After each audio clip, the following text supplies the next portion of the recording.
the dynamics are just so precise. Zhou Zhen, the most incredible voice in all of China, has performed with Angela Chang. It's a part of a show called The Voice of Heaven, or The Heaven Voice. Of the Heavenly Voice. Tell me the lie, tell me the lie. There's no lie. They really weren't lying. The set is incredible. Whoa. Every time. Crazy how that voice comes out of him. I need to look at that throat up close.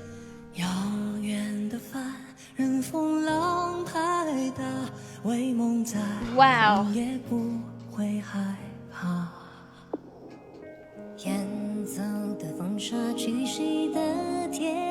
Man, I miss this woman. Fantastic vocal combo. Yeah, good timbre, right? Because even though they're both sopranos. Yeah, in the same register for sure. Usually men are not sopranos. I mean, never. Except Joe.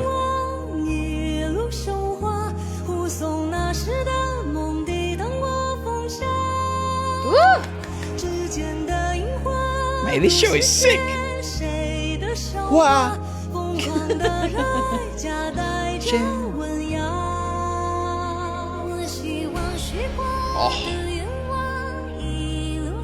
I just love that there's the same level of effort for both of them.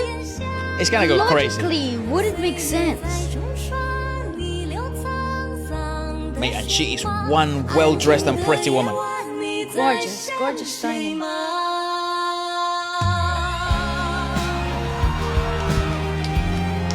It's a pop ballad. I like it, I like what's going on. Ah, kiddos, small humans. Ah. Oh, guys, this is so sweet.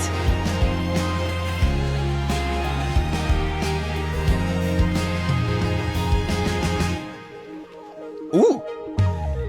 Oh, I love that synth. arrangement. That is really, really sweet. Listen to the ghost notes in the snare drum.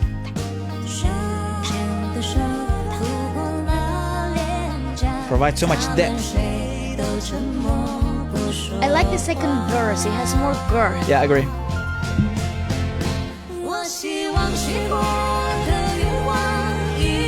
The babies look like flowers in the meadow. Man, Angela can sing, bro.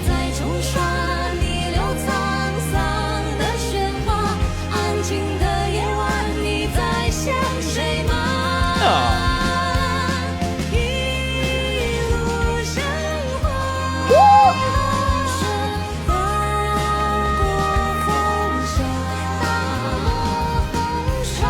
Oh, wow. They're both so lifted. I know. She sounds like a flute. Oh, well, okay. What the f is that? Oh, what the hell? Trapped. Haha, loser.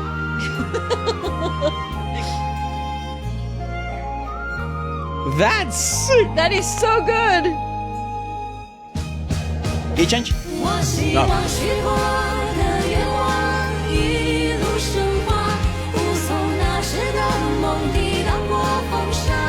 love the melody of this chorus. They have mics, the babies.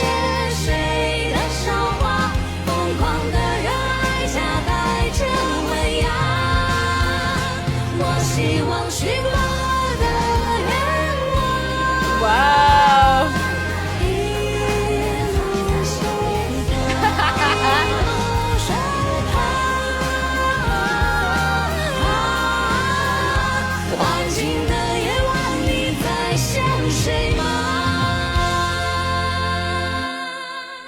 Woo!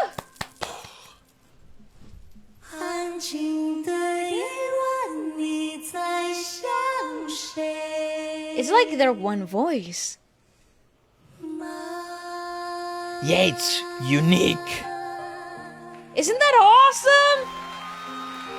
I want to know what that's called. Aww. That's really sweet, guys. Oh, so sweet. That's really awesome. They look like fairies in an enchanted garden, and they just sort of like, accommodated little pixies to come around and sing along with them. That is phenomenal. The vocal register between the two of them is something that most arrangers or music directors would sort of like drive away from, because you want contrast. Often in duets you want something, a voice to complement the other in ways that one voice cannot achieve. However, though, in this particular performance you have very similar registers, very similar styles of singing, but they are so complementary to one another, which is the reason why this works. Obviously you're talking about the most elevated range of professional singers, really. Like their caliber of performance quality is so high that they really know how to interact with each other in a way that will always be harmonious. Yeah, it plays to that aspect of ethereal compositions, you know. The lyrics of this are quite intriguing. They go, "The sunset over the sea is like a painting from the youth, spread across the sky, waiting for a seagull to carry it away. The distant sail is battered by wind and waves, but for the sake of a dream it fears no pain. To whose ends do the wandering sands and dust go? Has spring ever seen him somewhere? The hand of time caresses the cheek. They are silent without a word. I hope the wishes I've made bloom all the way, protecting the dreams of then, shielding them from the wind and sand. The cherry blossoms on my fingertips like a poem, right of whose prime. A wild passion mixed with elegance. I hope the wishes I've made bloom all the way, hiding the person in the rain under the eaves. The years wash away the noise of a rugged flowing past. On this quiet night, who are you thinking of? To whose end do the wandering sands and dust go?" And then he proceeds to repeat itself. It's really nice though, because it has obviously including a child choir or childlike voices into the girthiness of the second part of the song, really amplifies the themes of youth. No, the wishful thinking too. It's something like a naive wish for something to come. There is another song that's been causing a ton of requests in the comment section, still from Joe. Actually, the song is Riding a White Horse. It's an adaptation of a Taiwanese folk opera, Ge Shei Shi, and it's sung by Shu Lala. It tells the love story of Shu Penghui and Wang Bo-chan, expressing perseverance and devotion in love. Joe went ahead and covered this in China's Masked Singer. He would really fool people because his vocal range is but at the same time, it's kind of recognizable. Yeah, but maybe he'll do something different. That's the whole point of the show, right? Sure. Showcase a different aspect of a singer. Shout out to the band! Especially if it's dressed like that, you think it's a girl. Yeah, how are you supposed to guess? Never.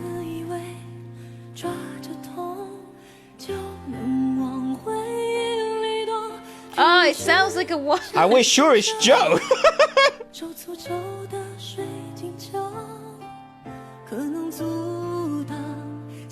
Maybe we got the wrong video, and it's actually Angela. It could be her too, for all you know. Maybe the team is trying to trick us. How are you supposed to guess?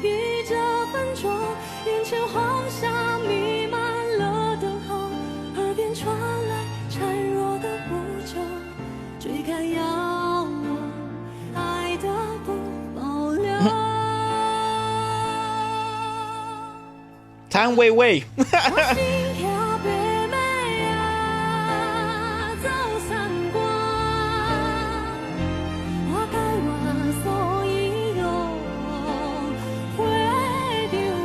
Oh, I see the folk aspect.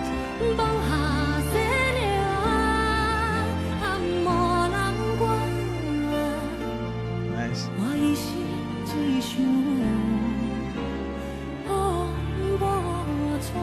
We've seen this song being performed several times. Yeah, we saw the original.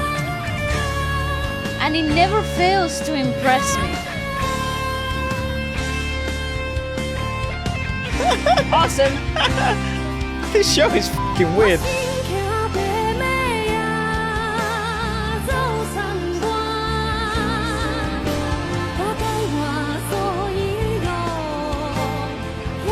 the hair? Come on, that's fooling everybody.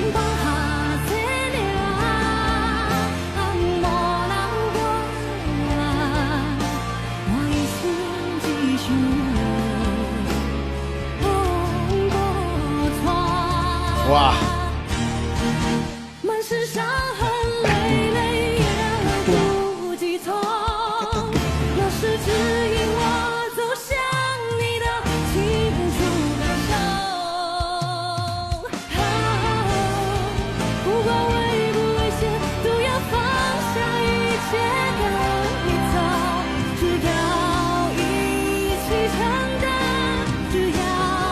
Key change.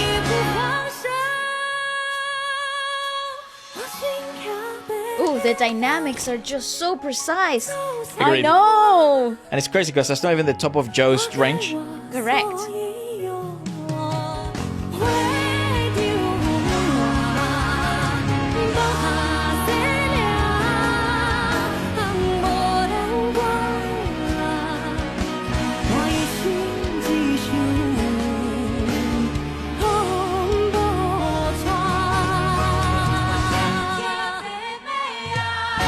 Dun, dun.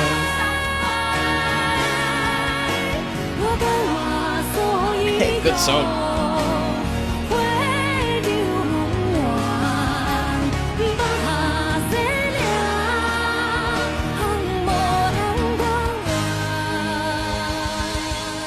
Fabulous. Well done. My God. One of China's most unique vocals.